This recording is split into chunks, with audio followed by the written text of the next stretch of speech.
Thank you, Dean, and my gratitude to this college for this honor, and my appreciation for the chance to be with students again. It is a pleasure to be back on the campus of my alma mater, Brigham Young University, and a privilege to speak to you about a cultural issue that rages within the American electorate. That is, shall the United States Constitution be amended to define marriage as the union of one man and one woman? To that question, I recently answered yes with an affirmative vote in the United States Senate. I'd like to tell you why, but first, some personal context.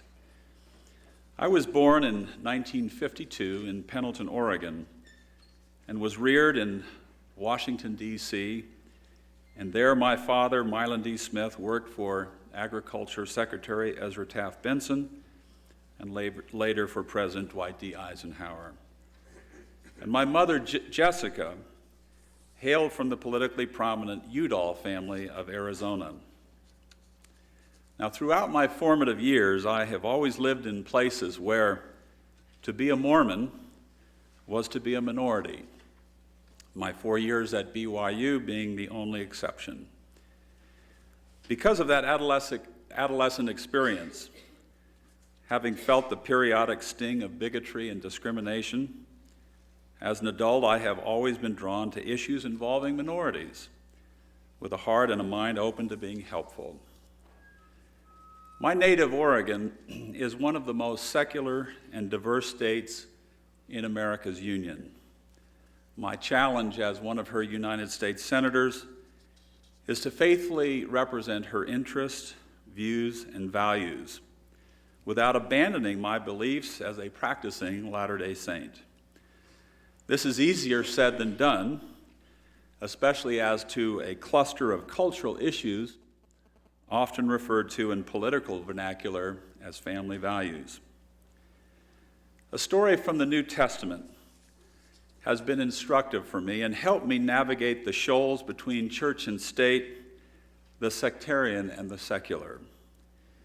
You will recognize this story from the Gospels as recounted by Jesus' brother and apostle, beloved apostle John.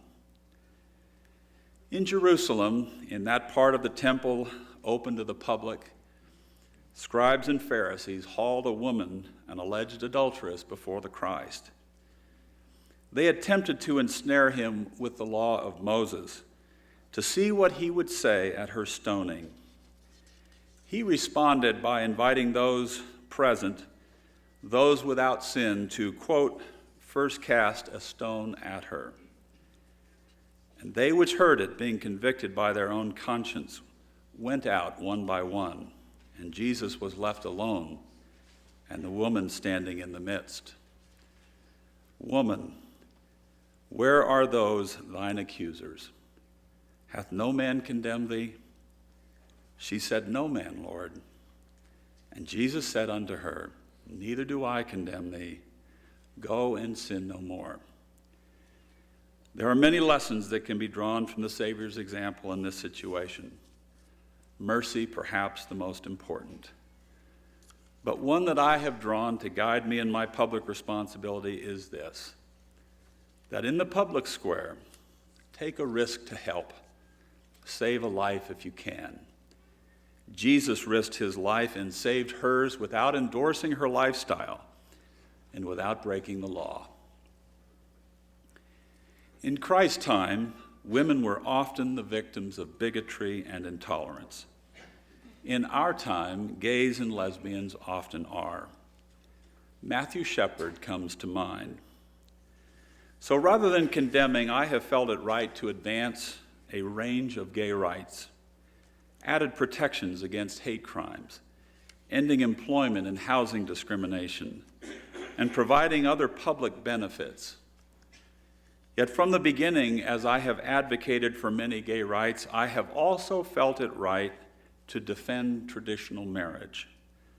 Mine is a nuanced position, to be sure, but it reflects my belief and my experience as an Oregon public official that not everything held out as a family value is genuinely so. Some are counterfeits. Defense of marriage is a real family value. Opposition to hate crimes legislation is a fake. But what makes marriage different and worthy of defense? The government's legal interest in marriage is to encourage stable family relationships between men and women through incentives and obligations, so that their unions will produce children who have mothers and fathers, and so that society will receive a well-nurtured next generation. Even the secular civilizations of Greeks and Romans saw the value of a contract of marriage between men and women and its link between children and citizenship. The Roman senator Cicero observed long ago, quote, "The first bond of society is marriage," end of quote. Cicero was right. He was not a religious man, he was a secular man. And while he was a non-believer, he also saw the incredible benefit to building up citizens of Rome through this first bond of marriage, this first bond of society, which was then and still is marriage. Over the last 4 decades, as the meaning of marriage has been diminished among us, families have markedly deteriorated. The societal consequences are plain for all to see. Divorce, unwed parents, child poverty, substance abuse, domestic violence, sexual and physical abuse, and all manner of crime. Thousands of studies from various disciplines of psychology, sociology, economics, and medicine have documented that, quote, "Marriage is an important social good associated with an impressively broad array of positive outcomes for children and adults alike. Whether American society succeeds or fails in building a healthy marriage culture is clearly a matter of legitimate concern, public concern." It is important to say here that homosexuals are not, and I emphasize not, to blame for the deterioration of the family. Heterosexuals are. But tolerance for gays and lesbians does not require that we take a reductionist view of the meaning of marriage, to dilute its definition to meaning mere cohabitation between consenting adults. And we must never forget the power of our laws to teach societal standards and ideals. And remember also that tolerance does not require agreement, only respect, and that we need not abandon our ideals. The evidence continues to mount up in support of the belief that marriage, as traditionally and lawfully practiced, is an ideal, indeed the ideal circumstance for the natural creation and nurturing of children. But it is also evident that not every child will have the opportunity to be in a family with a mother and a father, and not every child reared outside the bonds of marriage is damaged as a result. For such non-traditional families, to the degree necessary, I believe legislators and legislatures can create new legal structures for them, and courts should protect them. I believe this will happen because Americans, certainly Oregonians, are tolerant and generous people. Yet they are also wise. While making clear to gays and lesbians with new laws and new policies that we care about them, we include them, indeed we love them, Americans are showing a stubborn resistance to changing the definition of marriage. However imperfectly practiced by the American people, they seem to realize that marriage is the perfect ideal for men and women, and that boys and girls need moms and dads, and that our nation still depends upon successful families for its future. So the question then becomes, is it appropriate to put a definition of marriage into the federal Constitution? I would say, as a matter of preference, it is better not to put cultural issues into the Constitution as we learn from prohibition with the passage of the 18th Amendment and from prohibition's repeal by the 21st Amendment. But the big lie underlying this debate over same-gender marriage is that its advocates, contrary to their protestations, actually want to amend the Constitution, but they want it done by a few liberal elites, Massachusetts judges, a lawless San Francisco mayor, or by 4 clandestine county commissioners in Oregon. In my state in 1862, Oregon passed its law on marriage. Since then, 142 years have transpired. 142 years of Oregon law and practice and custom. But what happened recently? 4 of 5 Multnomah County commissioners ignored that 142 years of law, ignored thousands of years of human history, and without notice, without a public notice, without a public meeting, no hearings, they began issuing marriage licenses to gay couples and subverting Oregon law. To me, this was deeply disappointing and terribly undemocratic. These liberal elites seek through judicial and executive fiat to find an equal protection right to same-gender marriage, and through the federal courts to overturn the traditional marriage laws of all 50 states with the full faith and credit clause of the United States Constitution. If they succeed, they will have effectively amended the Constitution, not democratically, not with the American people, but over the American people. This backdoor outcome on an issue so central to our nation's future is unacceptable to me. If American constitutional law is to be changed, this United States Senator says, include we the people through the amendment process prescribed by Article 5 of our Constitution.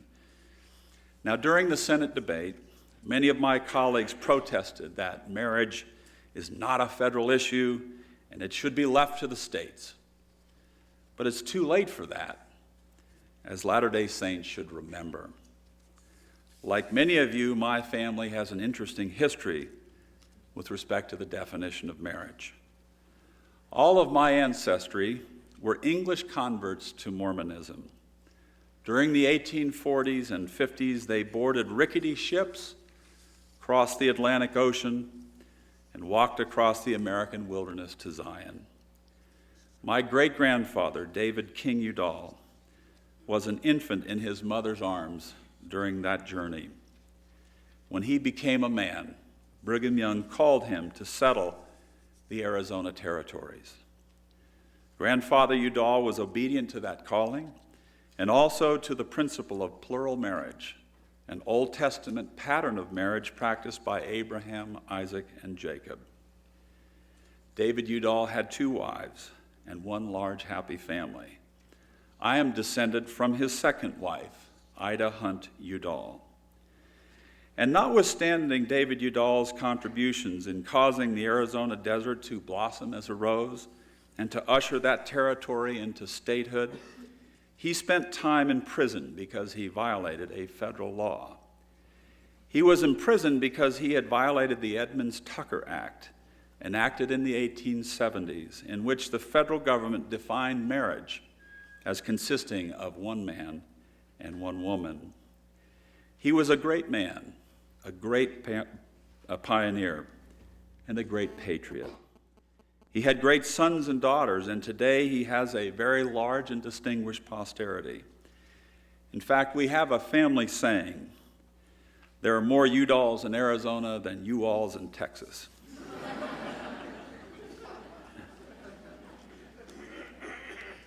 My great-grandfather sacrificed much for his obedience to a sectarian principle, but he paid a dear secular price because the federal government long ago defined marriage.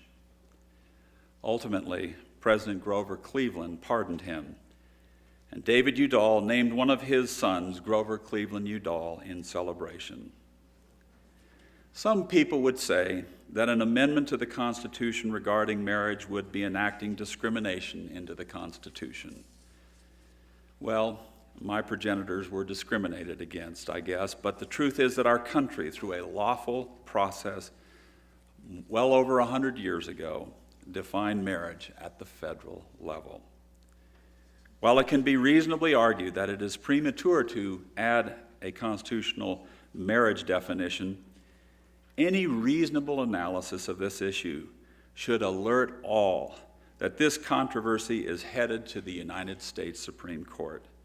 And lest one believe the High Court will make a federal amendment unnecessary, it is well to recall the countless other cases involving judicial activism, legislating from the bench by inferring rights never mentioned, and also to remember Justice Scalia's recent warning in his dissent to Lawrence v. Texas, the case that recently overturned a Texas law against sodomy. Said Justice Scalia, at the end of, and this is a quote, at the end of its opinion, after having laid waste the foundations of our rational basis jurisprudence, the court says that the present case does not involve whether the government must give formal recognition to any relationship that homosexual persons seek to enter. Do not believe it. Today's opinion dismantles the structure of constitutional law that has permitted a distinction to be made between heterosexual and homosexual unions, insofar as formal recognition in marriage is concerned. This case does not involve the issue of homosexual marriage only if one entertains the belief that principle and logic have nothing to do with the decisions of this court. Many will hope that, as this court comfortingly assures us, this is so. End of quote. But it is not so, and I am not comforted. So when the clerk of the United States Senate called for my vote on whether to support a constitutional process to define democratically the meaning of marriage, I answered, aye.